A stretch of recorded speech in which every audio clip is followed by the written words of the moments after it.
എന്നാലും എന്റെ മോനെ ഇങ്ങനെ തല്ലി ചതച്ചല്ലോ.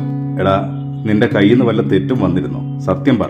അച്ഛാ, എന്റെ ബൈക്ക് അയാളുടെ കാറിൽ പതുക്കെ ഒന്ന് ഉരഞ്ഞതേയുള്ളൂ. അടയാളം പോലും വീണിട്ടില്ല.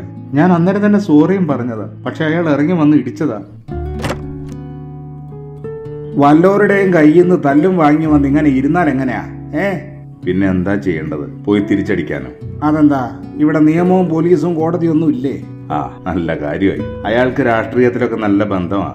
കഴിഞ്ഞ മാസം ഒരു കൊച്ചു പയ്യനെ റോഡിലിട്ട് തല്ലിയത്. അവര് കേസിന് പോയിട്ട് എന്തായി? ഉന്നതങ്ങളിൽ ബന്ധമുണ്ടെങ്കിൽ ആർക്കും ഇവിടെ തോന്നിയാസം കാണിക്കാം എന്ന് വെച്ച് ഒതുങ്ങിയിരുന്നാൽ എങ്ങനെയാടാ? വാ ഓട്ടോയിൽ കയറ്, നേരെ പോലീസ് സ്റ്റേഷനിലോട്ട്. അവിടുന്ന് കാര്യം നടന്നില്ലെങ്കിൽ അതിന് മേലെയും തൊപ്പികൾ ഉണ്ടല്ലോ. എടാ, നീതി വേണമെന്ന് നമ്മൾ ഉറപ്പിച്ചാ അത് കിട്ടിയിരിക്കും. പേടിച്ചിരുന്നാലേ ഒരു ചുക്കും നടക്കില്ല.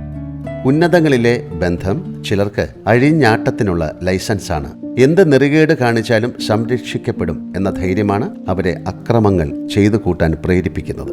അത്തരം സംരക്ഷണങ്ങൾ ജനാധിപത്യത്തെ കശാപ്പ് ചെയ്യുന്നതിന് സമമാണ്. രാഷ്ട്രീയം ജനനന്മയ്ക്കാവണം. രാഷ്ട്രീയ ബന്ധങ്ങൾ ജനദ്രോഹത്തിനായി മാറ്റരുത്. അത്തരക്കാരെ സംരക്ഷിക്കാതിരിക്കാൻ കാണിക്കുന്ന വിവേകം ജനാധിപത്യത്തിന്റെ സംരക്ഷണം കൂടിയാണ്.